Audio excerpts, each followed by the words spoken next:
මාංශ භක්ෂකයෝ විතරයි. මේවා නම් ඉතින් මේ මොන්ටිසෝරි ප්‍රශ්න හරි මේවා එහෙම වරද්ද ගන්න එපා. ලොකු 100ක් විතර යන ගන්න මේවා වරද්ද ගන්නවා නම් හරි. සුළඟ කියලා කිව්ව ගමන් සුළං දිසා දර්ශකයට ගහන කට්ටියත් ඉන්නවා. හරි. මේක ලේවල්ට මිලිලීටර් 10ක් 15ක් විතර එකතු වුණොත් එහෙම මැරිලා යනවා. ජීවීන් ඉන්නවා නම් ඉන්නේ පුතේ මෙන්න මේ ක්‍රියාවලියට පින් සිද්ධ වෙන්නේ. ක්‍රියාවලිය තමයි ශාකවල ආහාර නිෂ්පාදනය කිරීම. ඒකට අපි විද්‍යාව කියන නම තමයි ප්‍රභා සංශ්ලේෂණය. අපි ඒකට කියන්නේ ප්‍රභා සංශ්ලේෂණය. අතුරු ඵලය තමයි පුතේ ඔක්සිජන් වායුව. අපි ඉල්ලන්නේත් නැහැ. ඔක්සිජන් වායුව අපිට දෙනවා. ඒක අතුරු ඵලයක්.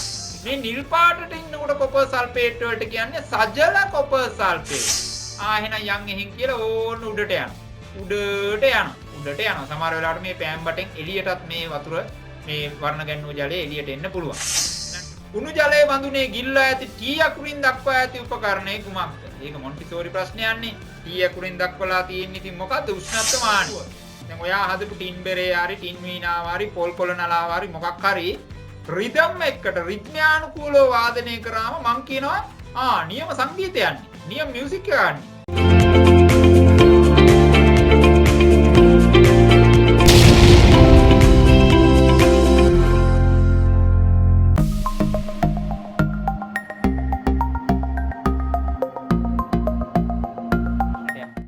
ජීවීන්ගේ ශරීරය තුළ සංචිතව පවතින ආහාර මත ඔක්සිජන් ක්‍රියාකර ශක්තිය නිපදවා ගැනීමේ ක්‍රියාවලිය.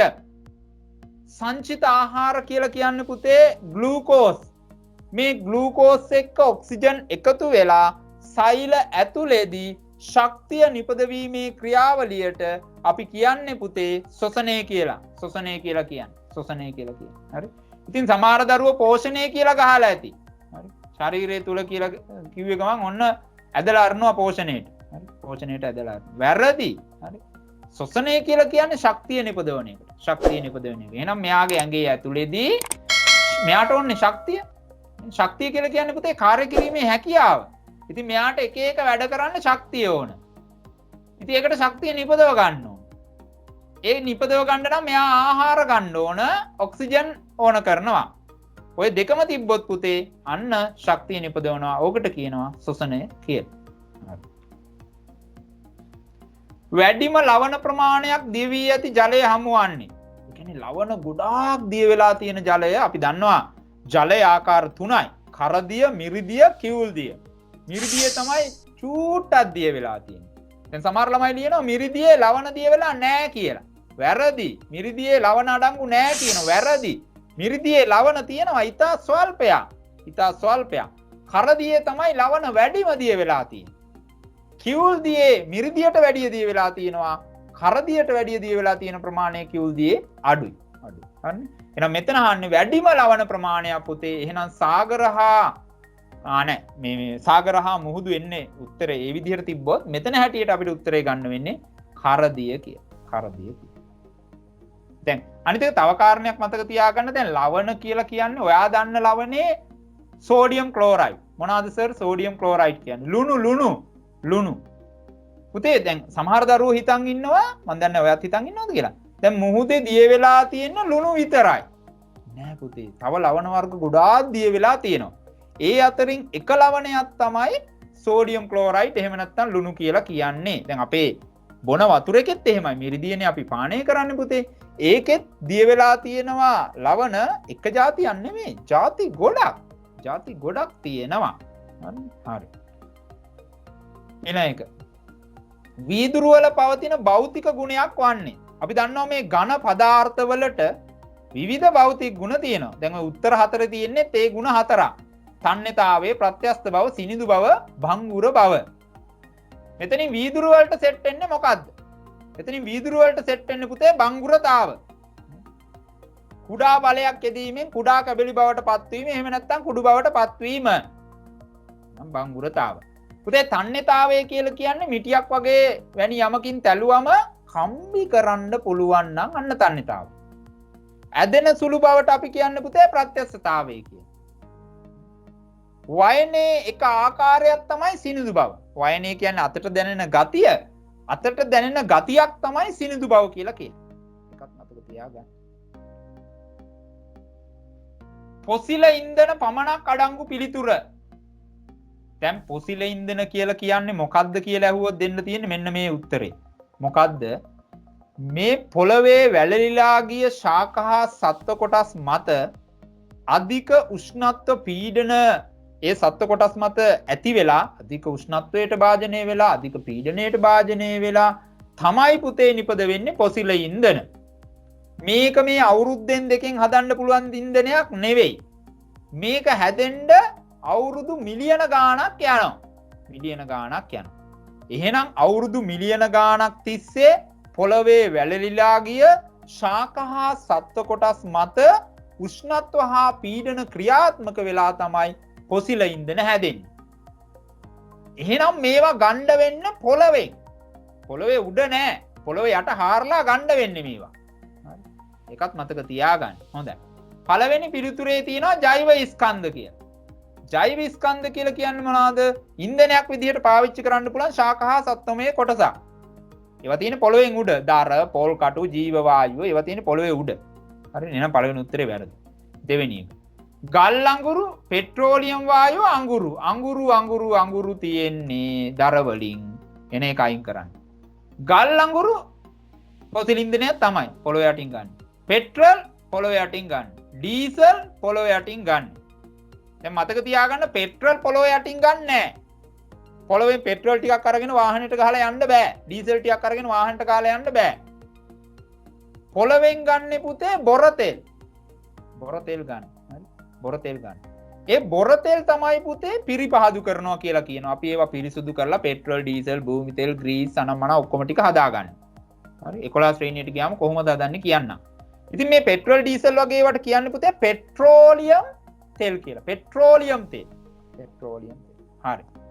එහෙනම් ඒක හරිනේ. ඒක තමයි හරිනේ. ඊළඟ එක වරදින්න පොඩ්ඩක් බලමු ඇයි කියලා. පොල් කටු තියෙනවනේ. පොල් කටු කියලා කියන්නේ ජෛව ස්කන්ධය. ජෛව ස්කන්ධය. හරි. දැන් මේ රූප තුනක් ඕනනම් කියන මේ තියෙන්නේ ගල් අඟුරු කෑල්ලක්. මේ තියෙන්නේ පෙට්‍රල්. මේ තියෙන්නේ ඩීසල්. හරි. සමාන්තර ආලෝක කදම්බයක් නිවැරදිව දැක්වෙන පිළිතුරු තෝරන්න. අපි දන්නවා මේ ආලෝකයේ පුතේ කිරණ ගොඩක් එකතු වෙලා ආලෝක කදම්බ නිර්මාණය වෙනවා. ඔයාගේ අවට පරිසරයේ තියෙන ආලෝක කදම්බ. මේ ආලෝක කදම්බ යන විදි ක්‍රම තුනක් තියෙනවා. හොඳට මතක තියාගන්න. ආලෝකයේ ගමන් කරන විදි ක්‍රම තුනක් තියෙනවා. දැන් මේ පළවෙනි එකෙන් පෙන්වන්නේ පුතේ එක තැනකින් ආලෝක කිරණ නිකුත් වෙලා විසිරලා යනවා. එක තැනකින් ආලෝක කිරණ විසිරලා යනවා. දැන් ඔයාගේ ඔළුවට උඩ සිද්ධ වෙන්නේ ඔය වැඩේ. හරි. ඔළුවට උඩ බල්බයක් ඇතිනේ. ඔය බල්බ් එකකින් අන්න ආලෝකය විසිරවනවා. හැම පැත්තටම විසිරවනවා. හරි විසිරවනවා. එහෙම තියෙනවා තියෙන්න පුළුවන්. ඒවට කියනවා පුතේ මේ ආලෝක කිරණ වලට කියන අපසාරී ආලෝක කිරණ. අපසාරී. වචනේ ඕන්න ලියා ගන්න කොහෙන්ද? අපසාරී ආලෝක කිරණ. අපසාරී. විසිරෙනවා. එක තැනකින් විසිරෙනවා. අපසරණය වෙනවා. අපසාරී ආලෝක කිරණ. අපසරණය කියලා ඔකට කියන්නේ. අබසරණයි නෙමෙයි අපසරණය. අපසරණය. හරි. මේ දෙවෙනි එකේ තියෙන්නේ පුතේ ඔයා ටෝච් එක දන්නවනේ. ටෝච් එක ගහපු ගමන් අපේ ඇහැට ටෝච් එක ගැහුවොත් එහෙනම් අපි මෙහෙම ඇස් දෙක පියා ගන්න ඕනේ. වාහනේ හෙඩ්ලයිට් එක දන්නවනේ. වාහනේක අර හෙඩ්ලයිට් එක.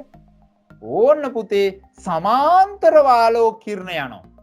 දැන් මේ තියෙන්නේ සමාන්තර ආලෝක කිරණ යනවා. මේක තමයි මෙතනට පිළිතුර. සමාන්තර ආලෝක කිරණ යනවා. සර් හතරවෙනි එකත් හරි නේද? නෑ වරදිනේ පුතේ. එතන ආලෝක කිරණ ගමන් කරන මේ දිශාව පෙන්නලා නෑනේ මේ උඩ ඉරේ යට ඉරේ. ඒ කියන්නේ උඩ ආලෝක කිරණේ යට ආලෝක කිරණේ. ඒ නිසා ඒක වැරදි. ඒක ගන්න බෑ. මේක තමයි හරි. ඊළඟට මේ තුන්වෙනි එක දිහා පොඩ්ඩක් බලන්න. තුන්වෙනි එකේ පුතේ බලන්න ආලෝක කිරණ එක තැනකට එකතු වෙනවා මේ. ඊතලේ බලන්න මේ. ඊතලේ බලන්න මේ. එක තැනකට එකතු වෙනවා. එක තැනකට එකතු වෙනවා ආලෝක කිරණ. එක තැනකට එකතු වෙනවා. මේකට කියනවා පුතේ අපි අபிසාරී ආලෝක කිරණ කියලා. අபிසරණය. අபிසාරී කියන්නේ පුතේ එකතු වෙනවා කියන එක. එහෙනම් මෙතන මෙන්න සමාන්තර ආලෝක කදම්බය, මෙන්න අපසාරී ආලෝක කදම්බය, මෙන්න අபிසාරී ආලෝක කදම්බය. හරි. මේකට ඉතින් මෙලෝ රහක් නැහැ. ඒකට මොකක්වත් කියන්න බෑ. ඒක වැරදි. ඒක වැරදි. තත් කම්පණයෙන් හා පටල කම්පණයෙන්. පුතේ තත් මේ තියෙන වයලීනේ වගේ තත් නූල් වගේ ඔය තියෙන කම්බිනේ තත් කම්පණය. පටල කම්පණයනේ බෙර රබන් වල එහෙම තියෙන පටල කම්පණය. හඬ නිපදවන සංගීත භාණ්ඩ පිළිවෙලින්. එහෙනම් තත් කම්පණේ ගිටාරේ නම් හරි. පටල කම්පණයෙන් වයලීනේ වැරදි. මොකද වයලීනේ කියලා කියන්නේ තත් කම්පණේ. රබාන කියලා කියන්නේ පටල කම්පණේ. එහෙනම් ඉස්සෙල්ලා තියෙන්න ඕන තත් කම්පණේ ඉන්නේ. එහෙනම් ඒක වැරදි. තබ්ලාවත් පටල. තුන්වෙනි එක පුතේ බටනලාව වායු කඳන් කම්පණේ. බටනලාව වායු කඳන් කම්පණේ. ඒක වැරදිනේ. එහෙනම් තත් කම්පණයෙන් මුලට එන්න බෙරයත් පටල කම්පණේ. බෙරය පටල කම්පණේ. හතරවෙනි එක බලමු. මේක නිකන් හොඳයි වගේ. වයලීනේ තත් කම්පණේ. රබාන පටල කම්පණේ. රබාන පටල කම්පණේ. එහෙනම් පුතේ පිළිතුර 4. හොඳයි ඊළඟ. විද්‍යුත් චුම්බකයක් නොයදෙන උපකරණය වන්නේ. විද්‍යුත් චුම්බක දැන් චුම්බක ಜಾති දෙකක් තියෙනවා. එකක් තමයි ස්ථීර චුම්බක. අනිත් එක පුතේ తాවකාලික චුම්බක. తాවකාලික චුම්බක වලට තව නමක් කියනවා විද්‍යුත් චුම්බක කියලා. ඒ කියන්නේ චුම්බකත්වය ඇති කරන්නේ විද්‍යුත් චුම්බක වල විදුලිය තියෙන වෙලාවට විතරයි. කියන්නේ විදුලියෙන් චුම්බකත්වය ඇති කරනවා. එහෙම කියන්නකො. විදුලියෙන් චුම්බකත්වය ඇති කරනවා. චුම්බකත්වය හදන උපකරණනේ මෙතන හොයා ගන්න ඕන. විදුලි දොඹකරේ නම් හරි. ඒක හරි. නොයදෙන උපකරණය අහන්නේ ආ. විදුලි දොඹකරේ හරි. කොහොමද චුම්බකත්වයේ තියෙනවා විද්‍යුත් චුම්බකත්වයේ තියෙනවා. පුතේ ස්පීකරේ පිටිපස්සේ ස්ථීර චුම්බකයක් තියෙනවා. ස්පීකරේ පිටිපස්සේ ස්ථීර චුම්බකයක් තියෙනවා. හරි. ඒක විද්‍යුත් චුම්බකයක් නෙවෙයි. හැබැයි පුතේ ඕකේ ඇතුලේ විද්‍යුත් චුම්බකත්වයක් ඇති කරනවා. ඒක 10 11 පන්ති වලට ගියාම උගන්වන්න. ඕකේ ඇතුලේ විද්‍යුත් චුම්බකත්වයක් ඇති කරනවා. හරි. එහෙනම් ඒකත් විද්‍යුත් චුම්බකයක් තමයි. විදුලි සීනුව. දැන් නම් ගෙවල් වල විදුලි සීනු මේ තියෙනවා. ඒවා නවීන ඉලෙක්ට්‍රොනික උපාංග දාලා හදලා තියෙන්නේ. පැරණි විදුලි සීනු වල අනිවාර්යයෙන් මේ විද්‍යුත් චුම්බකත්වයේ තියෙනවා. විද්‍යුත් චුම්බකත්වයේ තියෙනවා. හරි. මාලිමාව. මේ දින අපේ ගෙදර තියෙන මාලිමාව. මේකේ තියෙනවා චුම්බකයක්. මේක ස්ථිර චුම්බකයක්. මේ තියෙන්නේ මේ. මාලිමාව හදන විදියම අපි ඉගෙනගෙන තියෙනවා නේද පුතේ? විවර්තකයක් මත චලනය වන ස්ථිර චුම්බකයක්. මොකද්ද සර්? විවර්තකයක් මත. මේ කැරකෙන එකක් මත මේ තියෙන ස්ථිර චුම්බකයක්. මේ තියෙන්නේ. මේක ස්ථිර චුම්බකයක් පුතේ. මේක ස්ථිරයි චුම්බකත්වයේ. ආයෙ මේකට කරන්ට් එක දෙන්න බැටරි දාන්න අනම්මනම් ඒව අවශ්‍ය වෙන්නේ නැහැ. හොඳයි. එහෙනම් මාලිමාව. එහෙනම් මාලිමාව. හරි. පහත පිළිතුරු අතරින් මාංශ භක්ෂකීන් පමණක් අඩංගු පිළිතුර තෝරන්න. මාංශ භක්ෂකයෝ විතරයි. මේවා නම් ඉතින් මේ මොන්ටිසෝරි ප්‍රශ්න හරි මේවා එහෙම වරද්ද ගන්න එපා. ටොකු 100ක් විතර යන ගන්න මේවා වරද්ද ගන්නවා නම් හරි. මාස් කණයුම් මොනවාද? ශාක කණයුම් මොනවාද? දෙකම කණයුම් මොනවාද? ඕවා මේ දෙකේ තුනේ ප්‍රශ්නනේ. හරි. නැති මම කෙලින්ම උත්තරේට යන්නම්. උකුස්සා නයා කොටියා මෙන්න උකුස්සනේ උකුස්සගේ ෆොටෝ එකක් නෙවෙයි ඇවිල්ලා තියෙන්නේ නේද? රාජාලියෙක් ඉන්නේ. හරි කමන්නේ. හරි දෙන්නම එකම කට්ටියනේ. හරි මෙන්න නයා මෙන්න කොටියා. ඉතින් හොඳ මාංශ භක්ෂකයෝ. කන්න නැති වුණත් කොටියා කනවා තනකොළ කන්න නැති වෙලා. එහෙම කරන්නේ නෑ. නයා තනකොළ කනවා අපෝ මේ දවස් ටිකේ මීයක්වත් අල්ල ගන්න බැරුණා කියලා තනකොළ එහෙම කන්නේ හරි. හරි මාංශ භක්ෂකයෝ. මස් පමණයි. සුළඟේ වේගය මැනීමට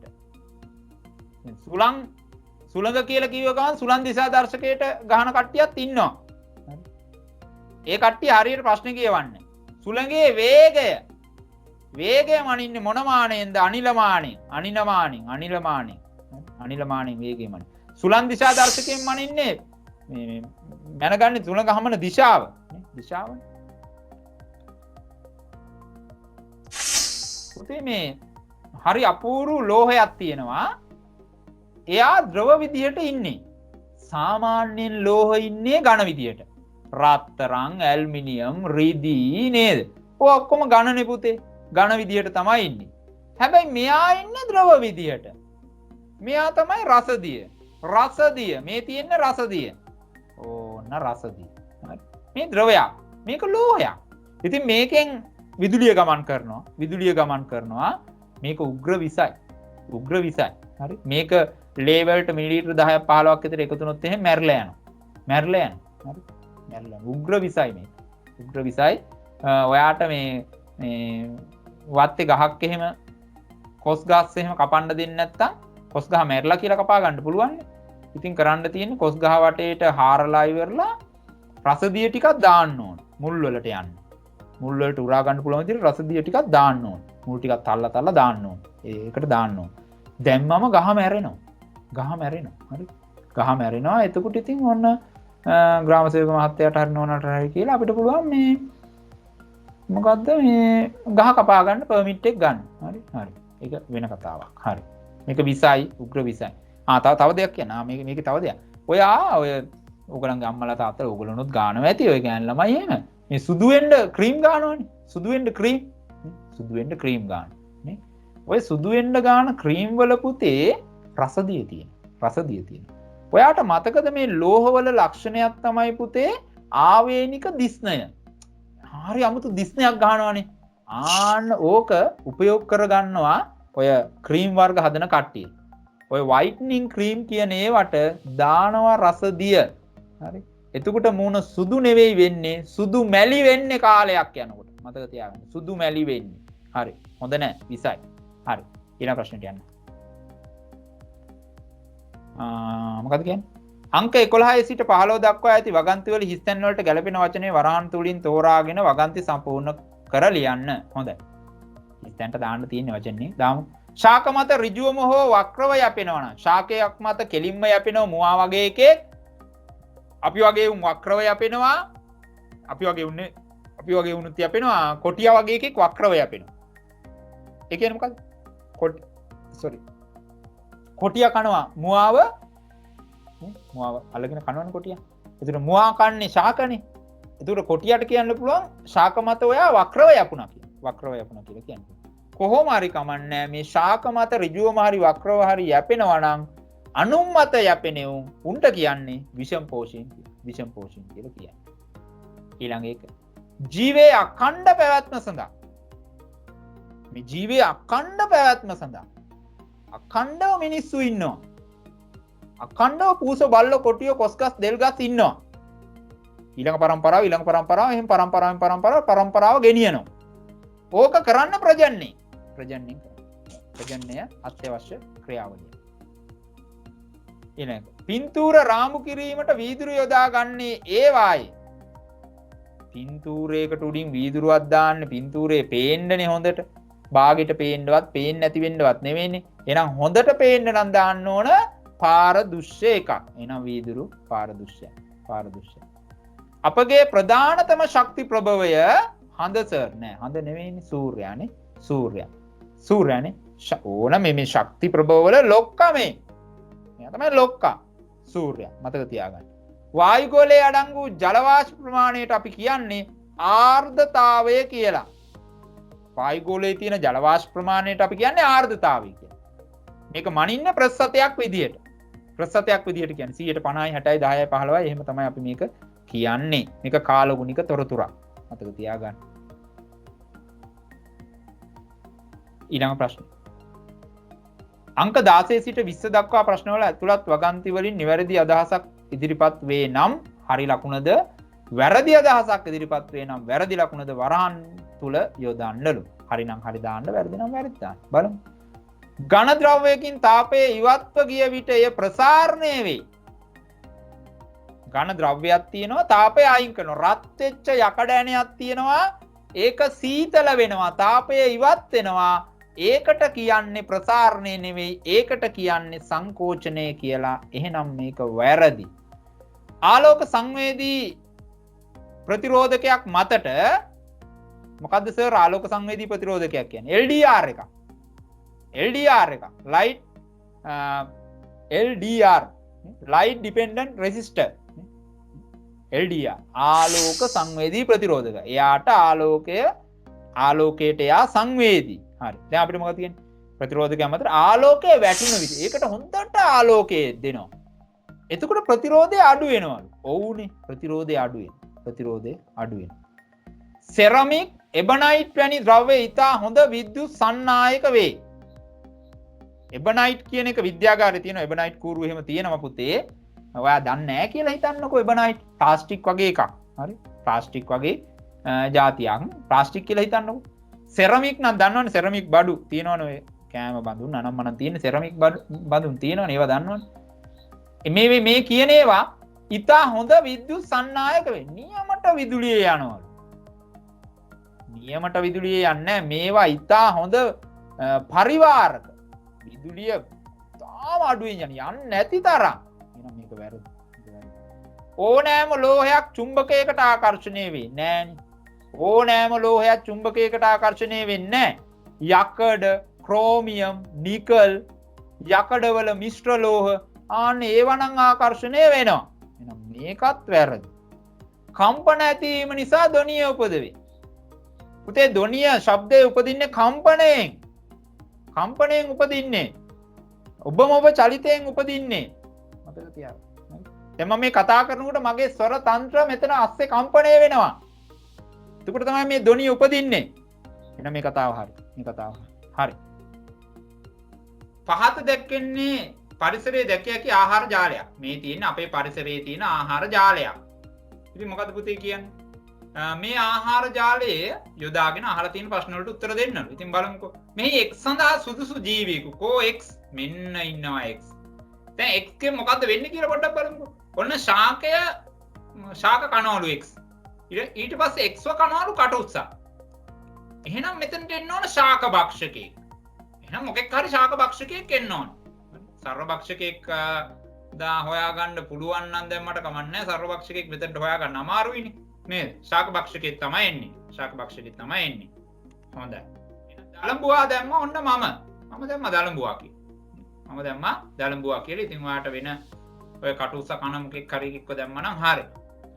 මෙම ආහාර ජාලයේ සිටින ශාක භක්ෂකයෙකු නම් කරන්න. දැන් මේ ආහාර ජාලයේ ඉන්න ශාක භක්ෂකයෙකු නම් කරන්න කියලා අපිට කියනවා. ඉතින් ශාකය කන්නේ මෙතන ඉන්නේ නම් කවුද? අපේ හාවා. හාවා තමයි අපිට ගන්න තියෙන්නේ. හාවා. මේ ආහාර ජාලයේ හැටියට නම් මීයත් ගන්න පුළුවන්. අපි හාවා ඔකටත් හොඳයිනේ. හාවා ගමු. මාංශ භක්ෂකයෙකු නම් කරන්න. මස් කන එකෙක්. ඉතින් අයා, උකුස්සා ඔය ඕන එකෙක් ගන්න පුළුවන්. කටුස්සා ගන්න පුළුවන්. ඊළඟට මෙම ආහාර ජාලය ඇතුළේ පුරුක් 4ක ආහාර දාමයක් ලියන්න. කොටස් 4ක් ඉන්න ඕන ආහාර දාම. ඒ කියන්නේ ශාකයක් අනිවාර්යෙන් ඉන්න ඕන. ශාකයක් හෝ ශාකමය ද්‍රව්‍යයක් මුලින් ඉන්න ඕන. ඊට අමතරව තව 3 දෙනෙක් ඉන්න ඕන. ඉන්න ඕන. මෙන්න මම ලිව්වා ආහාර මෙම ආහාර ජාලයේ පුරුක් 4. මෙම ආහාර දාමය අහන්නේ. මේ ආහාර ජාලය අහන්නේ නේද? එහෙනම් මේකෙන් ලියන්න තියෙන්නේ. හරි. එහෙනම් ඔන්න ශාකයේ ඉන්නවා. මීයා කනවා ශාක, නයා කනවා මීයව, කුකුස කනවා නයාව. හරි. තව වෙන පැත්තකට යන්නත් පුළුවන්. මෙහෙම යන්නත් පුළුවන් මේ. සර් මම ලිව්වේ සර් ශාකය, මීයා, බලලා උකුස්සා. ඔව්. හරි. ඒක තමයි මම කියන්නේ යන්නේ පුතේ. ශාකය, මීයා, බලලා උකුස්සා. හරි. එහෙම යන්නත් පුළුවන්. මෙතනින් ගියොත් පුරුක් 3යි එන්නේ. මේ ශාකයයි, හාවයි, උකුස්සයි ගියොත් පුරුක් 3යි එන්නේ. මේ පැත්තට ගියත් ශාකය, හාවා, බලලා උකුස්ස එහෙම යන්න පුළුවන්. ඕන්න ශාකය, හාවා, බලලා උකුස්සා එහෙම යන්නත් පුළුවන්. කොහොම හරි මුලට ඉන්න ඕන ශාකය. ඒක අනිවාර්යයි.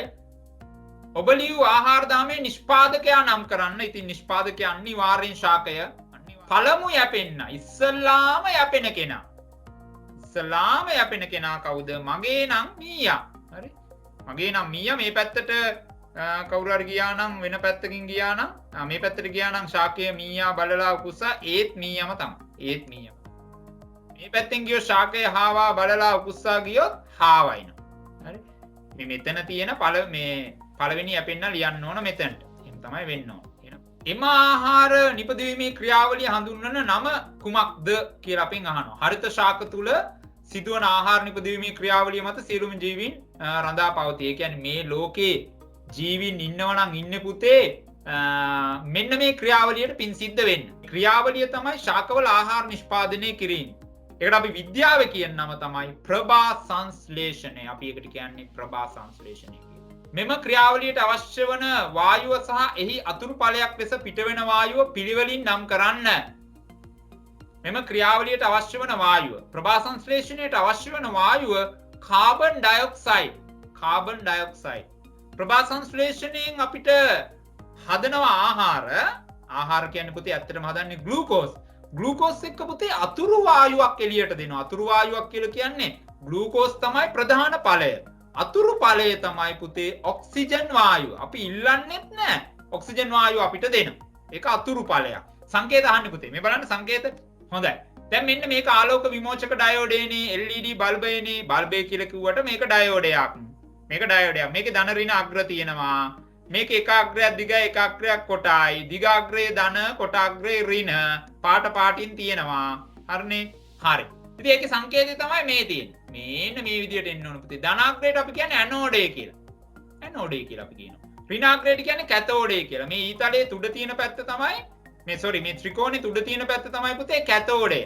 කැතෝඩේ. මෙන්න මේ ඊතල දෙක නම් උඩට තියෙන්න ඕන.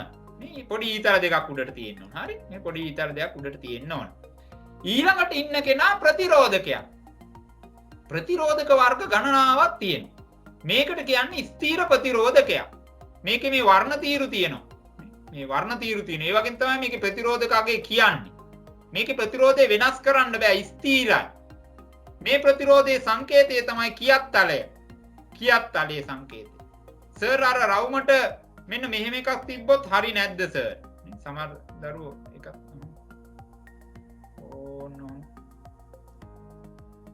ඒකත් හරි ඉතින්. ඒකත් හරි. හැබැයි ඒකට වැඩිය මේක මාරු. මේක මතක තියාගන්න. ප්‍රතිරෝධකයේ සංකේතය ඒක මතක තියාගන්න. ඒක තමයි හොඳම. ඒක තමයි හොඳම. right. මේකත් ප්‍රතිරෝධකයක්. හරි. මේකත් ප්‍රතිරෝධකයක්. මේකේ වැඩේ තමයි පුතේ මේකට වැටෙන ආලෝක ප්‍රමාණය අනුව මේකේ ප්‍රතිරෝධය වෙනස් වෙනවා. ඉතින් මෙයාට කියන්නේ ආලෝක සංවේදී ප්‍රතිරෝධකය කියලා. ආලෝක සංවේදී ප්‍රතිරෝධකය. ඉතින් මෙයාගේ සංකේතයට අපි ගියොත් එහෙම මෙන්න මෙහෙමයි එන්නේ. මෙන්න මෙහෙමයි එන්නේ. ඇතුළට ඊතල. දැන් මේකේ මෙන්න මෙහෙම සංකේතෙත් හරි.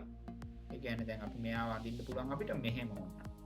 මෙහෙම අපේ කියත්තලේ ඇඳලා ඕකට රවුමක් කොහොම දාලා ඊතල දෙක ඇතුළට මේ ඊතලේ තුඩ මාර වැදගත් ඇතුළු පැත්තට තියෙන්න ඕන. එහෙනම් මෙන්න මේ සංකේතෙත් හරි මේ සංකේතෙත් හරි. මේ තමයි ආලෝක සංවේදී ප්‍රතිරෝධකය LDR කියලා කියනවා. light dependent resistor. මේක ඉංග්‍රීසි වචනේ. හොඳයි. පරිපථ සම්බන්ධ කර තිබියදී ඒ මතට වැටෙන ආලෝක තීව්‍රතාවය අඩු වැඩි වූ විට පරිපථය තුලින් ගලන ධාරාව වෙනස් වන්නේ කුමන උපාංගයද? Z. Z උපාංගය. එහෙම නැත්නම් ආලෝක සංවේදී ප්‍රතිරෝධකය. මෙතන හැටියට නම් Z. මේ තියෙන්නේ පුතේ ඇත්ත එක. මේකට වැටෙන ආලෝක ප්‍රමාණය මත මේකේ ප්‍රතිරෝධය වෙනස් වෙනවා. මේ LDR එකේ ප්‍රතිරෝධය වෙනස් වෙනවා. වෙනස්. හොඳට මතක තියාගන්න. විද්‍යුත් ප්‍රතිරෝධය යනුවෙන් අදහස් කරන්නේ කුමක්ද? ප්‍රතිරෝධය කියන්නේ බාධාවනේ. ප්‍රතිරෝධය කියන්නේ බාධා. ඒතර විද්‍යුත් ප්‍රතිරෝධය කියලා කියන්නේ විදුලි ගමනට තියෙන බාධා. විදුලි ගමනට තියෙන බාධා.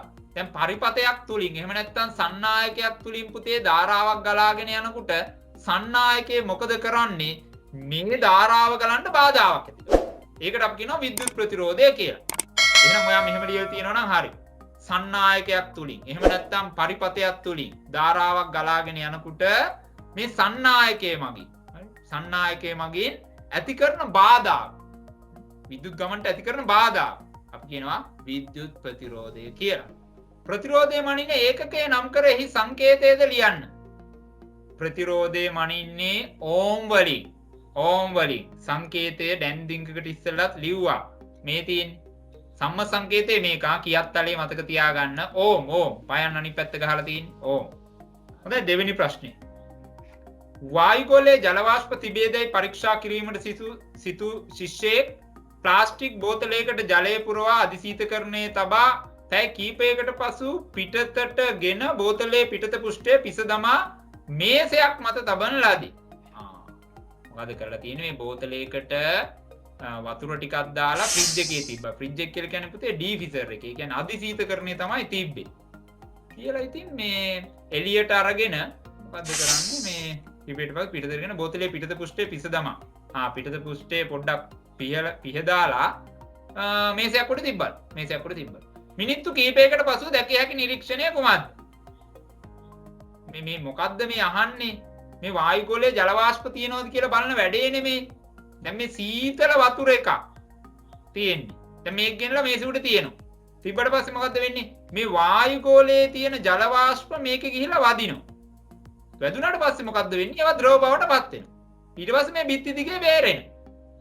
අහන්න නිරීක්ෂණය. නිරීක්ෂණය මොකක්ද? ප්ලාස්ටික් බෝතලය පිටත පුෂ්ඨයෙන් ජල බිඳු බේරෙයි. නිරීක්ෂණයෙන් ලැබෙන්නේ ජලයමදයි යන්න සොයා බැලීම සඳහා විද්‍යාගාරයේදී භාවිතයට ගන්නා රසායනික ද්‍රව්‍ය කුමක්ද? පුතේ දැන් අපි දන්නේ මේ බිඳු බිඳු එළිය මේ පිටත පුෂ්ඨයේ තියෙන්නේ ජලයමද කියලා. දැන් ඕක පෙට්‍රල් වෙන්නත් පුළුවන් නේ. එහෙම නැත්නම් වෙන මොකක් හරි ද්‍රවයක් වෙන්න පුළුවන් නේ. නේ? අවර්ණ ද්‍රවයක් වෙන්න පුළුවන්. අපි දන්නේ ජලයමද කියලා. අපි දන්නවා. ඒ වුණාට අපි හිතමු දන්නේ නැහැ කියලා. හරියටම ඔප්පු කරගන්න ඕන කියලා හිතමුකෝ අපි. එතකොට ඒකට අපි රසායන ද්‍රව්‍යයක් පාවිච්චි කරනවා විද්‍යාගාරේ. විද්‍යාගාරයේ තියෙනවා පුතේ කොපර් සල්ෆේට් කියලා රසායනික ද්‍රව්‍යයක්. Copper sulphate. මොකක්ද? Copper sulphate. කොපර් සල්ෆේට් කියලා රසායනික ද්‍රව්‍යයක් තියෙනවා. ඒක විද්‍යාගාරයේ තියෙනකොට මෙන්න මේ වගේ නිල් පාටයි. නිල් පාටයි. මේක අපි දැන් පරීක්ෂණයට ගන්නවා නම් මේක පොඩ්ඩක් රත් කරන්න ඕන පුතේ. මේක පොඩ්ඩක් රත් කරපුවම මේක සුදු කුඩක් බවට පත් වෙනවා. සුදු කුඩක් බවට පත් වෙනවා. ආන්නේ සුදු කුඩු ටිකක් අරගෙන අපි මෙන්න මේ බෝතලේ පිටත පුෂ්ඨයට පොඩ්ඩක් දානවා. දාපු ගමන් නිල් පාට වෙනවා නම් අන්න ඒ තමයි ජලය. ඒ ජලය. මොකද පුතේ මේ කොපර් සල්ෆේට් සුදු පාට කොපර් සල්ෆේට් නිල් පාට කරන්න පුළුවන් වෙන්නේ වතුර වලට විතරයි. වතුර වලට විතරයි. මේකත් මතක තියාගන්න. මේ නිල් පාටට ඉන්නකොට කොපර් සල්ෆේට් වලට කියන්නේ සජල කොපර් සල්ෆේට්. සජලයි. සජලයි කියන්නේ පුතේ ජලාණු සහිතයි, ජලය සහිතයි කියන එක. සජල කොපර් සල්ෆේට්. සජල කොපර් සල්ෆේට් නෙවෙයි අපි පරීක්ෂණයට ගන්න. අපි ගන්න මේක පොඩ්ඩක් රත් කරලා සුදු පාට එක. ඒක නිර්ජලීයයි. නිර්ජලීය කොපර් සල්ෆේට්. ජලය නෑ නිර්ජලීයයි. එහෙනම් නිර්ජලීය කොපර් සල්ෆේට් අපි පාවිච්චි කරන්නේ වැඩේට. එහෙනම් හොඳට ලස්සනට උත්තරේ ලියා ගන්න ලියලා නැති දරුවෝ නිර්ජලීය කොපර් සල්ෆේට්. ලියන්න කොපර් සල්ෆේට් කිව්වත් ලකුණු දෙනවා. නිර්ජලීය කොපර් සල්ෆේට්. නිර්ජලීය කොපර් සල්ෆේට් එක ලකුණක් ගන්න ලියලා තියෙනවා නම් කොපර් සල්ෆේට් කියලා. නිර්ජලීය කොපර් සල්ෆේට් අපි පාවිච්චි කරන්නේ ඒක සුදු පාටයි. ඒක වතුරට වැටුනොත් එහෙම ඒක නිල් පාට වෙනවා. දැන් මේක දාලා හරියන්නේ නැහැ. සජල එක දාලා හරියන්නේ නැහැ. ඒකේ කොහොමත් වතුර තියෙනවනේ. ඒක තව වතුර වැටුනත් ওই නිල් පාටම තමයි. හරි? ওই නිල් පාටම තමයි. එහෙනම් මේ නිර්ජලීය කොපර් සල්ෆේට් තමයි අපි හරියටම පාවිච්චි කරන්න ඕනේ. ඒක සුදු පාටයි. ඒක සුදු පාටයි. මතක තියාගන්න. අධිශීතකරණයක දැමුව විට ද්‍රව ජලය අයිස් බවට පත් වේ. ෆ්‍රිජ් එකට දැම්මම අපි අර අයිස් කැට මිදෙන්න දානවනේ ෆ්‍රිජ් එකට. නේ? අයිස් කැට හදා ගන්න ඕන කියලා. ඒ දාන්නේ ද්‍රව ජලය. ඊට පස්සේ ඒවා අයිස් කැට බවට පත් වෙනවා. මෙහිදී සිදුවන අවස්ථා විපර්යාසය. අවස්ථා විපර්යාසය අපින් අහන්න. ද්‍රව ඝනනේ ද්‍රව අවස්ථාව ඝන අවස්ථාවට පත් වෙනවා. ද්‍රව අවස්ථාව ඝන අවස්ථාවට පත් වෙනවා. ජලයේ ඝන අවස්ථාව සඳහා අයිස් හැර වෙනත් නිදසුනක් නම් කරන්න. ඒ කියන්නේ ජලයේ ඝන විදිහට ඉන්නවා අයිස් ඒක හරි. අයිස් හැර වෙන එකක් අපිට කියන්න. කියනවා හිම ස්පටික කියලා. හිම ස්පටික කියලා. හොඳයි. දැන් මොකද කියන්නේ? XYZ ලෙස නම් කළ ජල සාම්පල 3ක්. මිලිලීටර් 10 බැගින් ABC ලෙස නම් කළ ටින් පියන් 3කට දමා රත් කළ විට ලැබුණු ප්‍රතිඵල මෙසේ. දැන් මේව ප්‍රායෝගිකව හිතන්න ඕන අපි. මොනවද අපි කරන්නේ? මිලිලීටර් 10 ජල සාම්පල 3ක් තියෙනවා. මිලිලීටර් 10 ගානේ දාපු ජල සාම්පල 3ක් තියෙනවා. ඒවා XYZ කියලා නම් කරලා තියෙනවා. ඊට පස්සේ ආයේ ටින් පියන් 3ක් තියෙනවා ABC කියලා. ඉතින් මේ ටින් පියන් 3ට මේ මිලිලීටර් 10 ගානේ දාලා ඉතින් මිලිලීටර් 10 කියන්නේ චූටි ප්‍රමාණයනේ ටින් පියනට දාන්න පුළුවන්. දාලා රත් කරනවා. රත් කරාම මෙන්න ප්‍රතිඵල. ඒ කියන ටින් පියන රත් කරාම ජලය සියල්ලම වාෂ්ප වුණා. ඔක්කොම වතුර ටික ගියා. සියුම් කුඩු ස්වල්පයක් ඉතිරි විය. මොනවාද කුඩු జాතියක් ඉතිරි වුණා. චුට්ටක් ඉතිරි වුණා චුට්ටක්. B රත් කරාම මොකද උනේ? ජලය ඔක්කොම සියල්ලම වාෂ්ප විය. කිසිවක් ඉතිරි නොවේ. සියුම් කුඩු කියන්නේ චුට්ටක්වත් කුඩු ඉතුරුන්නේ මොනවත් නැහැ. මොනවත් නැහැ. 100ක රත් කරාම මොකද වෙන්නේ? ජලය සියල්ලම වාෂ්ප වුණා. වතුර ටික ඔක්කොම ගියා. සියුම් කුඩු වැඩි ප්‍රමාණයක් ඉතිරි විය. සියුම් කුඩු වැඩි ප්‍රමාණයක් ඉතිරි විය. A හා B ටින් පියන් මත ඉතුරු කුඩු වල වර්ණය කුමක්ද? දැන් මේ ප්‍රශ්නේ කියනකොට මතක් වෙන්න ඕන රයිට් සර් මේ ලුණු වතුර ටිකක් රත් කරන කේස් එකක් නියන්නේ. ලුණු වතුර ටිකක් රත් කරාම වතුර ටික වාෂ්ප වෙලා යනවා සර්. සුදු පාට ලුණු කුඩු ටික ඉතිරි වෙනවා. සුදු පාට ලුණු කුඩු ටික ඉතිරි වෙනවා. මේ ඔයගලන් කරලා තියෙන ඉගෙන ගත්ත දේවල්. එහෙනම් වර්ණය මොකද්ද? සුදු. ඉහත ප්‍රතිඵල වලට අනුව x y z යන සාම්පල් මිරිදිය කරදිය කිවුල්දිය ලෙස වර්ග කරන්න. අපි දන්නවා දිය වෙලා තියෙන ලවණ ප්‍රමාණය අනුව අපි ජලය වර්ග කරනවා. කරදිය මිරිදිය කිවුල්දිය කියලා අපි ජලය වර්ග කරනවා. වැඩි ලවණ ප්‍රමාණයක් දිය වෙලා තියෙනවා නම් අන්න කරදිය. අඩු ලවණ ප්‍රමාණයක් දිය වෙලා තියෙනවා නම් මිරිදිය. කරදියට වැඩිය අඩුවෙන් මිරිදියට වැඩිය වැඩියෙන් දිය වෙලා තියෙනවා නම් අන්න කිවුල්දිය. කිවුල්දිය. දැන් මේ ජලය මේ මොනවාද අපි දන්නේ නැහැ. මේ තුනේ මොකද්ද සාම්පල් තුන අපි දන්නේ නැහැනේ. මේක රත් කරනකොට වතුර ටික යනවා ලවණ ටික ඉතිරි වෙනවා. ලවණ ටික ඉතිරි වෙනවා. ලවණ ටික ඉතිරි වෙනවා. ඒ කියන්නේ ලුණු කුඩු ටික ඉතිරි වෙනවා. ඒතර වැඩි ලුණු කුඩු ටිකක් ඉතිරි වෙලා තියෙනවනේ ඒ තමයි කරදිය. ලුණු කුඩු පොඩ්ඩක්වත් නැත්නම් ඒ තමයි මිරිදිය. ලුණු කුඩු චුට්ටක් මේ ඉතිරි වෙලා තියෙනවනේ ඒ තමයි අපේ කිවුල්දිය. කිවුල්දිය. එහෙනම් දැන් මේ බලන්න ඒ ජලයේ සියල්ලම වාෂ්ප විය සියුම් කුඩු ස්වල්පයක් ඉතිරි විය. පොඩ්ඩක් ඉතිරි වුණා. එහෙනම් ඒක මොකද්ද? ඒක කිවුල්දිය. ඒක කිවුල්දිය. කිසිවක් ඉතිරි නොවිය B. ඒක මිරිදිය. වැඩි ප්‍රමාණයක් ඉතිරි වේ. මේ මොකක්ද නම් බොරුවක් කියලා. මෙතනට මේක වැරදි. මෙතනට එන්න ඕන අපි එතනට එන්න ඕන මොකද්ද අපේ මිරිදියනේ. මිරිදිය එන්න. මිරිදිය. මේ කරදිය.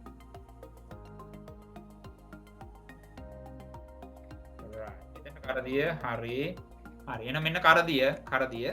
දැන් මෙන්න මේ මට තව දෙයක් කියන්න තියෙනවා. දැන් සමහර දරුවෝ හිතන් ඉන්නවා මේ B මිරිදිය කිසිවක් ඉදිරි නොවිය. කිසිවක් ඉදිරි නොවිය කියලා කිව්ව එකම මොනවත්ම නැද්ද සර්? ඒ කියන්නේ මේක ලවණ දිය වෙලා නැහැ වගේ අදහසක් එනවා. නැහැ. යම් ලවණ ප්‍රමාණයක් තියෙනවා. ඒක ඉතාම සුළු ප්‍රමාණයක්. හරි? දැන් කිසිවක් ඉතිරි නොවිය කියන එකෙන් අදහස් කරගන්න එපා මිරිදියේ ලවණ දිය වෙලා නැහැ කියලා. ලවණ නැහැ කියන එක නෙමෙයි ඒකේ අදහස. තියෙනවා. ඉතාම පොඩි ප්‍රමාණයක්. ඒක අපිට අර නිරීක්ෂණය වෙන්නේ නැති තරම්. මේ වගේ පරීක්ෂණයක් කරනකොට මතක තියාගන්න. ඊළඟට අපිට කියනවා. ඉහත XY Z යන ජල සාම්පල වලින් මිලිලීටර් 100 බැගින් සමවගෙන කිරා බැලුවහොත්. ඒ කියන්නේ දැන් මේ කිවුල්දිය සාම්පලයකුයි මිරිදිය සාම්පලයකුයි කරදිය සාම්පලයකුයි ගන්නවා මිලිලීටර් 100 ගන්න. අරගෙන කිරනවා. ස්කන්ධය බලනවා. වැඩිම ස්කන්ධයක් ඇති ජල සාම්පලය කුමක්ද? වැඩිම ස්කන්ධයක් තියෙන කරදිය සාම්පලය. කරදිය කියලා කියන්නේ C. හරි. කරදිය සාම්පලයේ එහෙම නැත්නම් C අකුර තිබ්බත් හරි. අඩුම ස්කන්ධයක් ඇති ජල සාම්පලය වෙන්නේ අපේ මිරිදිය. ඒ කියන්නේ B. B නැත්නම් මිරිදිය. පුතේ දැන් මෙතන තියෙන කාරණේ ඉගෙන ගන්න ඔය. දැන් ජලයේ දිය වෙලා තියෙන ලවණ ප්‍රමාණය වැඩි නම් ඒක ස්කන්ධය වැඩි. සරල උදාහරණයක් ගන්න. තේ කෝප්ප දෙකක් තියෙනවා. එක්කෙනෙක් එකම ප්‍රමාණයට තේ කෝප්ප පුරවලා තියෙන්නේ. අපි හිතමු එකම ප්‍රමාණයට තේක පුරවලා තියෙන්නේ කියලා. මිලිලීටර් 50 ගානේ තේ තියෙනවා කියලා හිතන්නකො. එක්කෙනෙක් ඔකට සීනි හැන්දක් දිය කරනවා. තව කෙනෙක් සීනි හැඳි දෙකක් දිය කරගන්න. අපිට බැලුමට පේන්නේ පරිමාව එක ගානට තියෙන සමානව තියෙන වෙනස් වෙන්නේ නැහැනේ. හැබැයි ස්කන්ධය කිරුවම අර සීනි හැන්දක් වැඩිපුර දිය කරානේ. එහෙනම් ඒකේ ස්කන්ධයත් එකතු වෙන්න ඕන. එහෙනම් පුතේ මොනවා හරි දෙයක් වැඩිපුර දිය වෙලා තියෙනවා නම් ඒකේ ස්කන්ධය වැඩි. මතක තියාගන්න. හරි. ඒක තමයි මෙතන ගන්න වෙන්නේ. තාපය නිසා සිදුවන වෙනස් වීම සොයා බැලීම සඳහා සකස් කළ ක්‍රියාකාරකමක ඇටවුමක් පහත දැක්වේ. මේ තාපය නිසා සිදුවන වෙනස්කම් බලන්න ඇටවුමක් හදලා තියෙනවා. මොකද්ද කොහොමද හදලා තියෙන්නේ බලන්න. තියෙනවා ඔන්න මොකද්ද උණු ජලයේ පිරිච්ච භාජනයක් තියෙනවා. උෂ්ණත්වමානයක් පැත්තකින් සෙට් කරලා තියෙනවා.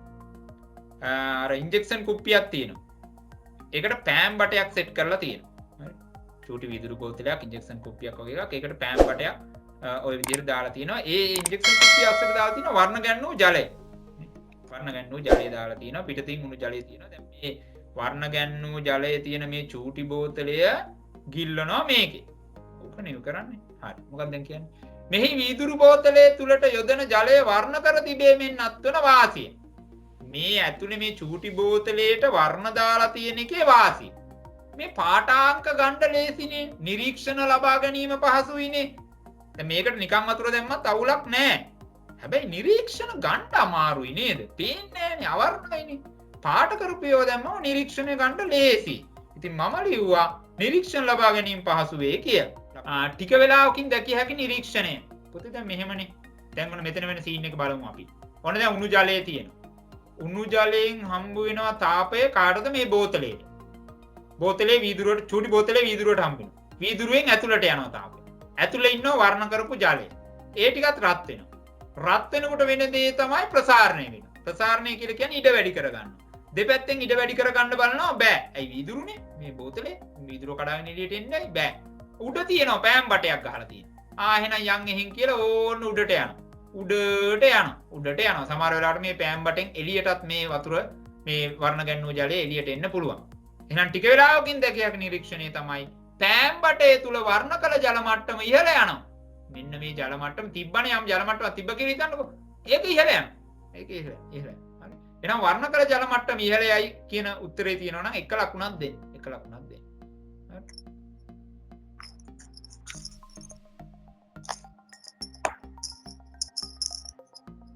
සුපුනී මයික් එක ඔෆ් කරගන්න පුතේ. හරි සර්. හරි. හොඳයි ඊළඟ එක. එම නිරීක්ෂණයට හේතුව මම පැහැදිලි කරා. ඒ නිරීක්ෂණයට හේතුව. මේ නිරීක්ෂණයට හේතුව තමයි මෙයාට ඉඩ වැඩි කරගන්න ඕන. මෙයාට ඉඩ වැඩි කරගන්න ඕන. ඒ කියන්නේ මෙයාට ප්‍රසාරණය වෙන්න ඕන. කාට සර් ප්‍රසාරණය වෙන්න ඕන. මේ වර්ණ ගන්නෝ ජලයට. මොකද එයා රත් වෙනවා. රත් වුණාම ප්‍රසාරණය වෙනවා. එහෙනම් වර්ණ ගන්නෝ ජලයට ප්‍රසාරණය වෙන්න ඉඩ සලසා ගන්න තමයි එයා උඩ යන්නේ. උඩ යනවා කියලා කියන්නේ පෑම් බටේ දිගේ උඩට යනවා. ජලයේ රත් වීම නිසා ප්‍රසාරණය වීම තමයි මේ නිරීක්ෂණයට හේතු වෙනවා. ප්‍රසාරණය කියන වචනේ තියෙන්න ඕන. ප්‍රසාරණය වීම බව. ඒක තමයි පුතේ. ඔව් ඒක තමයි මම කියන්නේ. ප්‍රසාරණය කියන වචනේ තියෙන්න ඕන. එතකොට තමයි ලකුණක් දෙන්නේ මම. ප්‍රසාරණය කියන වචනේ නැත්තම් ලකුණක් නැත. උණු ජලයේ වඳුනේ ගිල්ලා ඇති T අකුරින් දක්වා ඇති උපකරණය කුමක්ද? ඒක මොන්ටිසෝරි ප්‍රශ්නයන්නේ. T අකුරින් දක්වලා තියෙන්නේ ඉතින් මොකද්ද? උෂ්ණත්ව මානය. උෂ්ණත්ව එක ලකුණ. Tහි භාවිතය සඳහා යොදා ගන්නා ද්‍රව දෙකක්. මේ උෂ්ණත්ව මානයට ගන්න ද්‍රව දෙකක්. පෙට්‍රෝලු ඩීසලු. නෑ මේ දෙක අරන් හරියන්නේ නෑ. මධ්‍යසාරයි අපි අනිත් එක ගන්නෙ මොකද්ද? රසදිය. මධ්‍යසාරයි රසදියයි. මේ දෙක තමයි ගන්න. මධ්‍යසාරයි රසදියයි. ඔබ විසින් ශබ්දය නිපදවීම සඳහා උපකරණ නිර්මාණය කිරීම යටතේ නිර්මාණය කළ උපකරණ දෙකක් පහත දැක්කේ. ශබ්දේ පාඩමේදී මේ ඔයගොල්ලන් හදපු ඒවල් අපි නම් හැදුවේ නෑ නේද? ඔයගොල්ලන් හැදුවේ නැතුණාට හරනම් හදන්න ඕන සහ එහෙම හැදුවා කියලා හිතන්න ඕන. පොල්කොළ නලාව. ටින් වීණාව. ටින් වීණාව කියලා තියෙන ඔන්න හදපු ඒවා. මෙම උපකරණ ධ්වනි ප්‍රබව ලෙස ගුරුතුමා හඳුන්වනවා. දැන් මම ඔයගලන්ට උගන්වන්නට කියනවා පුතේ දැන් ඔයගලන් මේ මං කියනවා පොල්කොළ නලාවක් හෙටෙනකොට හදන් එන්න ඔන්න හදාගෙන ඉන්නවා. ටින් වීණාවක් හදාගෙන එන්න ඔන්න හදාගෙන එනවා. හදාගෙන ඇවිල්ලා දැන් ඔයගලන් මේ සූට තියාගෙන ඉන්නවා. ඊට පස්සේ මං කියනවා පුතේ ඔය ඕගොල්ලන් ගෙනිලා තියෙන ධ්වනි ප්‍රභව කියලා කියනවා. ධ්වනි ප්‍රභව කියලා කියනවා. ඇයි මං ඒකට ධ්වනි ප්‍රභව කිව්වේ? ඇයි පුතේ මේකෙන් ශබ්දය නිපදවන්න පුළුවන් නිසා. එහෙම නැත්නම් ධ්වනිය නිපදවන්න පුළුවන් නිසා. ධ්වනි ප්‍රභවයක් කියලා කියන්නේ ධ්වනිය එහෙම නැත්නම් ශබ්දය නිපදවන වස්තු වලට. ශබ්දය නිපදවන වස්තු එහෙම නැත්නම් ධ්වනිය නිපදවන වස්තු තමයි ධ්වනි ප්‍රභව. ඉතින් මේ අදහස තියෙනවා නම් දෙන්න එක ලකුණක්.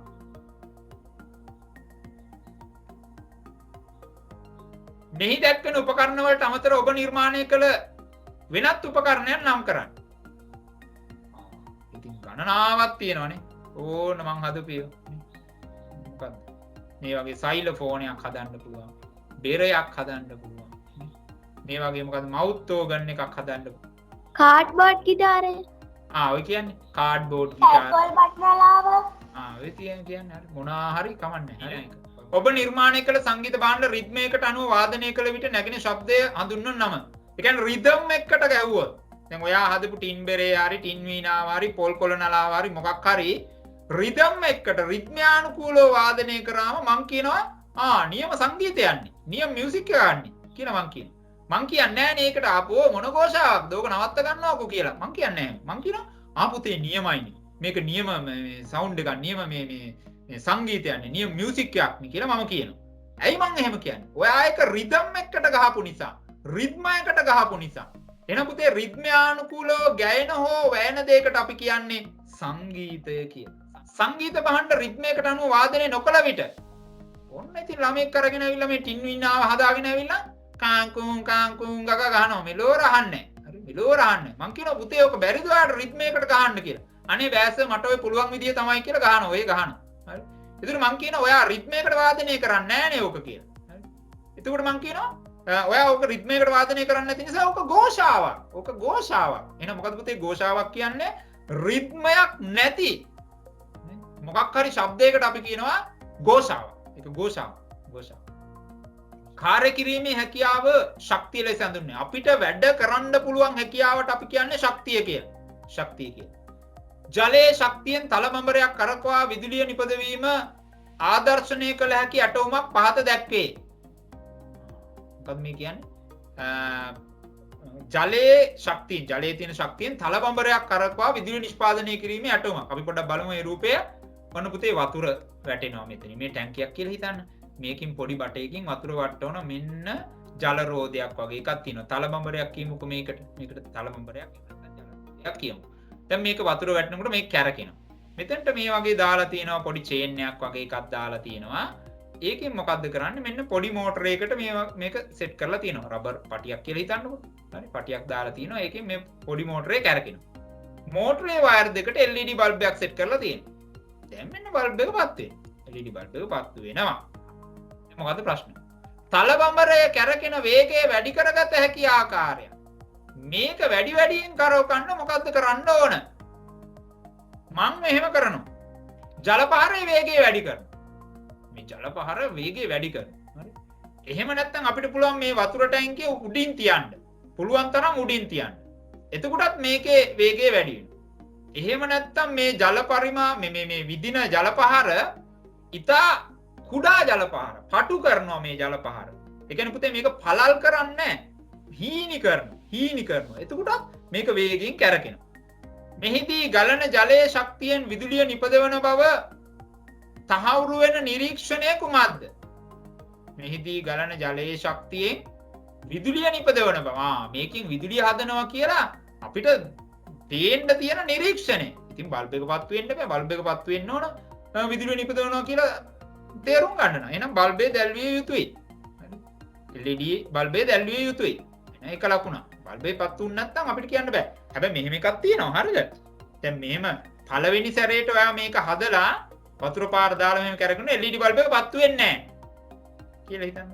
ඒකේ අදහස විදුලිය නිපදවනවා නැහැ කියන එක නෙවෙයි. ඒතර මේකේ අග්‍ර මාරු කරන්න. ඔයා දන්නවනේ මේකේ ධන ඍණ තියෙනවා කියලා. අග්‍ර මාරු කරන්න. අග්‍ර මාරු කරපු ගමන් අන්න පත් වෙයි. පත් වෙයි. එහෙනම් මෙතන හැටියට අපි බල්බේ දැල්වීම කියන එක ගමු.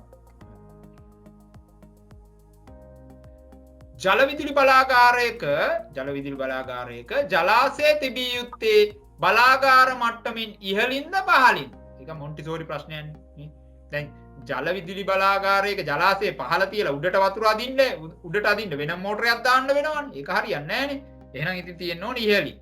ජලයේ ශක්තිය විදුලිය නිපදවීම හැර අප රටේ විදුලිය නිපදවීමට භාවිතා කරන වෙනස් ශක්ති ප්‍රභව. අපේ රටේ ඉතින් තියෙනවා ඩීසල් බලාගාර. ඩීසල් බලාගාර තියෙනවා. නොරොච්චෝලේ ගල් අඟුරු බලාගාරය තියෙනවා. ගල් අඟුරු බලාගාරය තියෙනවා. ඊට අමතරව ඔය මේ හම්බන්තොට තියෙනවා මේ සුළං බලාගාරය. පොඩියට තියෙනවා ඉතින්. හරි.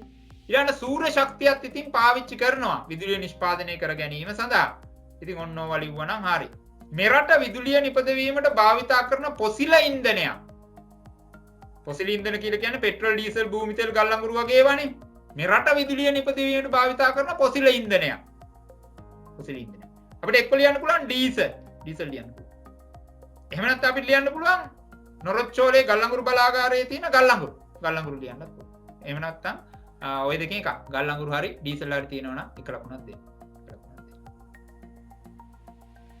විදුලිය නිපදවීමට ශ්‍රී ලංකාවේ භාවිතා නොකරන ලංකාවේ පාවිච්චි කරන්නේ නැහැ. එහෙත් වෙනත් රටවල භාවිතා කරන ශක්ති ප්‍රභව දෙකක්. වෙන රටවල් වල පාවිච්චි කරන ශක්ති ප්‍රභව දෙකක් අපෙන් ප්‍රශ්න කරනවා. වෙන රටවල් වල පාවිච්චි කරන. ඉතින් මොනවාද? මෙන්න මම ලියුවා උදම් රාල. භූතාපය, න්‍යෂ්ටික ශක්තිය. මේවා අපේ රටේ පාවිච්චි කරන්නේ නැති වුණාට දියුණු රටවල් විදුලි නිෂ්පාදනය සඳහා පාවිච්චි කරනවා. එහෙනම් ඔයාලා ලෝකේ ශක්තිය ඉල්ලුම දිනෙන් දින ඉහළයයි. ඔවුනි. ශක්තිය ඉල්ලනවා. විශේෂයෙන් මේකට උත්තරේ ලියනකොට විදුලිය ගැන හිතන්න. විදුලිය ගැන හිතන්න. ඒතර විදුලිය එන්න පාවිච්චි කරනවා වැඩි. ඇයි හේතුවක් අහනවා. හේතුවක් අහනවා. මෙන්න මම ලිව්වා කාර්මීකරණය. එහෙම නැත්නම් කාර්මික දියුණුව කියලා. දැන් මම පොඩි කාලේ ෆෝන් එකක් මම දැකලවත් නැහැ. දැන් ඔයාගේ වයසට 6 පන්තියේ ඉන්න ඉතර ඉන්නකොට මම ඉතින් ෆෝන් දැකලවත් නැහැ. දැන් කොහොමද වැඩේ? දැන් ෆෝන් ඉතින් අපිට නිකන් සාමාන්‍ය දෙයක්. සාමාන්‍ය දෙයක්. දැන් ඒක ඔයාටත් සාමාන්‍ය දෙයක්. ඔයා දැන් පන්තියටත් අපේ පන්තියටත් එකතු වෙලා ඉන්නේ සමහර වෙලාවට ෆෝන් එකකින් වෙන්න පුළුවන්. ඉතින් මොකද්ද මේ වෙලා තියෙන්නේ? කාර්මික දියුණුව. කාර්මික දියුණු වෙලානේ එන්න දියුණු වෙනවා. එන්න තව අවුරුදු 25 30ක් යනකොට තව අමුතු අයිටම්ස් එයි. මේ කාර්මික දියුණුව. හැබැයි ඔය මොන අයිටම් එක ආවත් ඔය ක්‍රියාත්මක වෙන්න විදුලිය අවශ්‍යයි. විදුලිය අවශ්‍යයි. එතකොට අන්න ශක්තිය ඉල්ලුම ඉහළ යනවා. ශක්තිය ඉල්ලුම ඉහළ යනවා. එහෙනම් පුතේ මේ දියුණුවත් එක්ක කාර්මික දියුණුවත් එක්ක ශක්තිය ඉල්ලුම ඉහළ යනවා. ඉහළ යනවා. එහෙනම් මතක තියාගන්න. මොනවා හරි වෙන උත්තර තියෙනවා නම් කියන්න. සර් මිනිස් ජනගහනය වැඩිවීම. හරි ඒකටත් හරි. දැන් අපේ බිලියන ඔව් ඒක හරි පුතේ. බිලියන මම වෙන උත්තර වලටත් එන්න. බිලියන 7.5ක් විතර ඉන්නවා ලෝක ජනගහනය. කටවල් ගාන එන්න වැඩි වෙනවා. එන්න මිනිස්සු වැඩි වෙනවා. ඒතර මිනිස්සු වැඩි වෙනවා කියලා කියන්නේ ඒගොල්ලන් පාවිච්චි කරන ශක්ති ප්‍රමාණයත් වැඩි වෙනවා. ශක්ති ප්‍රමාණයත් අනිවාර්යෙන් වැඩි වෙනවා. ඒක හරි. සර් වැඩ පහසු වීම. වැඩ පහසු වීම බෑ පුතේ ගන්න බෑ. වැඩ පහසු වීම කියන එක ගන්න බෑ. හරි ශක්තිය ඉල්ලුම දිනින් දින ඉහළ යනවා. හැබැයි වැඩ පහසු කරන්නේ යන්ත්‍ර සූත්‍ර වලින්. යන්ත්‍ර වලින් තමයි වැඩ පහසු කරන්නේ. හරි. වැඩ පහසු වීම ගන්න බෑ. එහෙනම් අපි ලියන්න ඕන යන්ත්‍ර සූත්‍ර නිෂ්පාදනය ඉහළ යාම හරි මොකක් හරි ලියන්න ඕන. වැඩ පහසු කිරීම ගන්න බෑ පුතේ. හරි. තව මොන හරි? ජනගහනයේ වැඩිවීම හා කාර්යයන් වැඩිවීම. හරි ඒක ගන්න පුළුවන්. ජනගහනය වැඩිවීම තියෙනවනේ. ඒක ගන්න පුළුවන්. ඒක ගන්න. හරි. එහෙනම් හරියා එකලකුණ. අපගේ ප්‍රධානතම ස්වාභාවික ශක්ති ප්‍රභවය. ඒ කියන්නේ මේ ශක්ති ප්‍රභවවල ලොක්කා කියලා මට එපා වෙලා තියෙන්නේ ඕක. කවුද? සූර්යයා. හිරු. මේ හිරු නැත්තම් ලොවක් නැහැ. හිරු නැත්තම් ලොවක් නැහැ. එහෙනම් සූර්යයා එකයි ලකුණ. එකයි ලකුණ. පස්වෙනි ප්‍රශ්නේ. පරිසරයේ ඇති දේවල් වර්ග කළ හැකි ක්‍රමයක් පහත දැක්වේ. ඔව් ඉතින් පරිසරයේ දේවල් තියෙනවා. ඒවා A හා B විදිහට කඩනවා. A කියන જાතිය නැවත කොටස් තුනකට කරනවා. ශාක සතුන් C විදිහට කැඩෙනවා. හොඳයි. පරිසරයේ තියෙන දේවල් මෙතන උත්තර වලින් අපිට බෙදන්න පුළුවන් ජීවීන් සහ අජීවීන් විදිහට. ජීවීන් සහ අජීවීන් විදිහට. මොකද ඊළඟට කියන්නේ? ජීවීන් නැවත කොටස් තුනකට බෙදන්න පුළුවන්. ශාක සතුන් සුද්‍රජීවී. C නිරීක්ෂණය කිරීම සඳහා විද්‍යාගාරයේ ඇති උපකරණ. C නිරීක්ෂණයේ C කියලා කියන්නේ සුද්‍රජීවීන්. සුද්‍රජීවීන් බලන්න නම් ගන්න ඕන අත්කාචය නෙවෙයි සංයුක්ත ආලෝක අන්වීක්ෂය. ආලෝක අන්වීක්ෂය කියලා තිබ්බොත් වැරදිද? නෑ ඒත් හරි. ඒත් හරි. අන්වීක්ෂය කියලා තිබ්බොත් නම් මදි. ඒකට උත්තරේ ලකුණු දෙන්න බෑ. අන්වීක්ෂය කියලා තිබ්බොත් බෑ. සංයුක්ත අන්වීක්ෂය. ඔව් සංයුක්ත අන්වීක්ෂය හරි. මාක් හරි ඉස්සරහට විශේෂණ පද කැලලක් ඕන. ආලෝක අන්වීක්ෂය හරි සංයුක්ත අන්වීක්ෂය හරි සංයුක්ත ආලෝක අන්වීක්ෂය හරි මාක් හරි ඕන. හරි. C සඳහා උදාහරණ දෙකක්. සුද්‍රජීවීන්ට උදාහරණ දෙකක්. වරතොගයක් ඉන්න. වරතොගයක් ඉන්න. වරතොගයක් ඉන්න. වෙන මං උදාහරණ ඇමීබා පැරමීසියම් එවුග්ලිනා ප්‍රජනනය A හා B සඳහා පොදු ලක්ෂණයකි. කො A හා B කියලා කියන්නේ අන්න ප්‍රශ්නේ වැරදි. ප්‍රජනනය A හා B සඳහා පොදු ලක්ෂණයක්ලු. A හා B සඳහා කියලා කියන්නේ ජීවීන් සහ වැරදිනේ සර්. ඔය එක තමයි. ඒක වැරදි. ඒක එන්න ඕන කොහොමද දන්නවද? ප්‍රජනනය හරි ඕනේ නැහැ. ඒ වාක්‍යය ඕනේ නැහැ. ඒක අයින් කපලා දාන්නකෝ. ඒක ඕනේ අපි ඒක කපලා දාමුකෝ. ඒක ඕනේ නැහැ. ප්‍රශ්නේ අවුලක් තියෙනවා. ඒක ඕනේ නැහැ. හරි.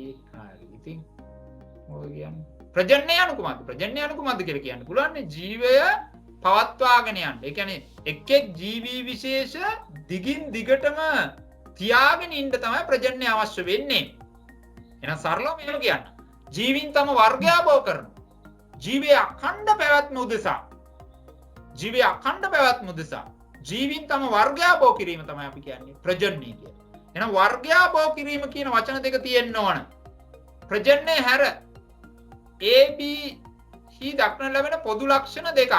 ඔය ශාක හා සතුන්ගේ දක්නට ලැබෙන පොදු ලක්ෂණ දෙකක් අහන්නේ. හරි? ශාක වලටයි සතුන්ටයි තියෙන පොදු ලක්ෂණ අහන්නේ මෙතන. ඉතින් මේ දෙගොල්ලන්ට තියෙනවා මොකද්ද? ශෝෂණය තියෙනවා, වර්ධනය තියෙනවා, පෝෂණය තියෙනවා, චලනය තියෙනවානේ. පොදු ලක්ෂණ. බහිස්ත්‍රාවය පොදු ලක්ෂණ. ආන්න ඔය වගේ දෙකක් තමයි එන්න ඕන. ශාක හා සතුන් අතර දැකිය හැකි වෙනස්කම් දෙකක්. වෙනස්කම් ගණනාවක් තියෙනවා පුතේ. මේ බලන්න. ශාක පසට සවි වෙලා තියෙනවා. සත්තු තැනකින් තැනකට යනවා පසට සවි වෙලා නැහැ. ශාක වලට චලන දක්වන්න පුළුවන් වුණාට සංචරණය කරන්න බෑ. සත්තුන්ට සංචරණය කරන්න පුළුවන්. තැනකින් තැනකට යන්න පුළුවන්. ශාක තමා විසින්ම ආහාර නිපදවන ඒ නිසා ඒගොල්ලන් ස්වයංපෝෂී. ස්වයංපෝෂී. ශාක ප්‍රභා සංශ්ලේෂණය කියලා ක්‍රියාවලියක් සිද්ධ කරනවා. අපි මේ මොන මගුලක්වත් කරන්නේ නැහැ. ඒ නිසා අපි ශාක මත යැපෙනවා. ඒ නිසා අපි විෂම පෝෂී. අපි විෂම පෝෂීන් වෙනවා. ශාකවල තියෙන එක්තරා වර්ණකයක් විශේෂ වර්ණකයක් ඒක හරිතප්‍රද. සත්තුන්ගේ වර්ණකේ නෑ. එහෙනම් හරිතප්‍රද වර්ණකේ නැත. ශාක තමාගේ ජීවිත කාලයේ මුළුල්ලේම වර්ධනය වෙනවා. හැබැයි සතුන් තමන්ගේ වර්ධනය එක්තරා ප්‍රමාණයකට ගිහිල්ලා නවත්තනවා. ඒ නිසා සත්තුන්ගේ වර්ධනය සීමා සහිතයි.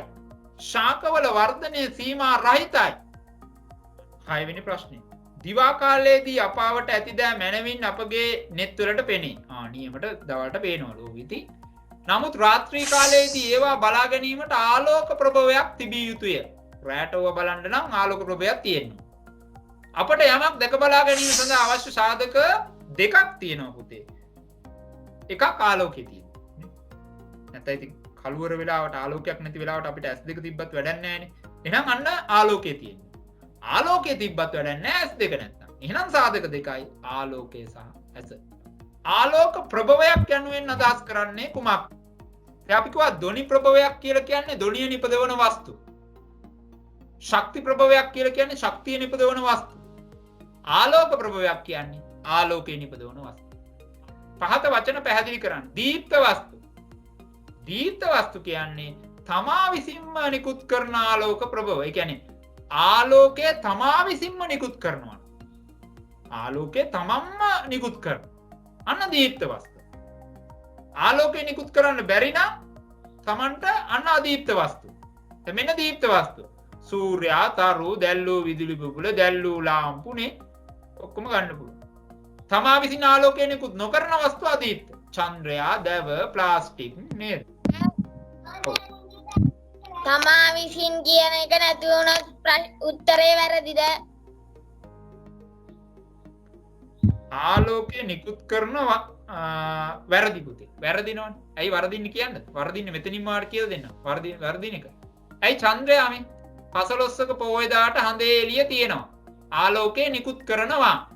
හැබැයි ඒ තමා විසින් නෙවෙයි. තමා විසින් නෙවෙයි. එහෙනම් මෙතන තමා විසින් කියන එක තියෙනවා. මෙතන තමා විසින් කියන එක තියෙන්න ඕන. ලකුණු 1යි මේ දීප්ත වස්තු වලට අදීප්ත වස්තු වලට ලකුණු 1යි. අදීප්ත වස්තු වලට ලියන්න පුළුවන් වුණා ආලෝකය නිකුත් නොකරන වස්තු කියලා ලිව්වත් හරි. ආලෝකය නිකුත් නොකරන වස්තු කියලා ලිව්වත් හරි. එතන තමා විසින් නැති වුණාට කමක් නැහැ. හැබැයි මෙතන තමා විසින් ඕන. මොකද චන්ද්‍රයාත් ආලෝකය නිකුත් කරනවා. හැබැයි ඒ හිරුගෙන් අරගෙන. හිරුගෙන් අරගෙන. එහෙනම් මෙතනට තමා විසින් කියන කැලල දාගන්න වෙනවා. හරි. චන්ද්‍රයා දීප්ත වස්තුවක්ද අදීප්ත වස්තුවක්ද? මෙන්න අපි කතා කරපු ප්‍රශ්නෙම තියෙනවා. මෙන්න ඉන්නවා චන්ද්‍රයා. එයා අදීප්ත වස්තුවක්. අදීප්ත වස්තුවක්. එයා අදීප්ත වස්තුවක්. එක ලකුණයි. අදීප්ත වස්තුවක් කියලා තියෙනවනේ එක ලකුණයි. චන්ද්‍රයා ආලෝකමත් වස්තුවක් ලෙස අපට පෙනෙන්නේ කෙසේද? අපිට පෙනෙන්නේ කොහොමද? සූර්යාගේ ආලෝකයේ චන්ද්‍රයා මත පතිත වී එයා අපට ආලෝක ප්‍රභවයක් ලෙස පෙනේ.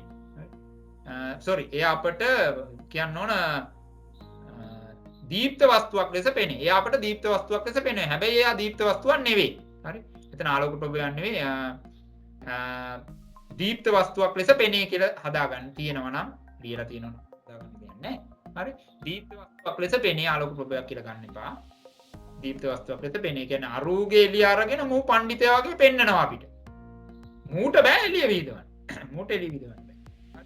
පාර දුෂ්‍ය ද්‍රව්‍ය, පාරාන්ද ද්‍රව්‍ය හා පාරභාෂක ද්‍රව්‍ය පිළිවෙලින් උදාහරණ බැගින් ලියන්න. උදාහරණය බැගින් ලියන්න.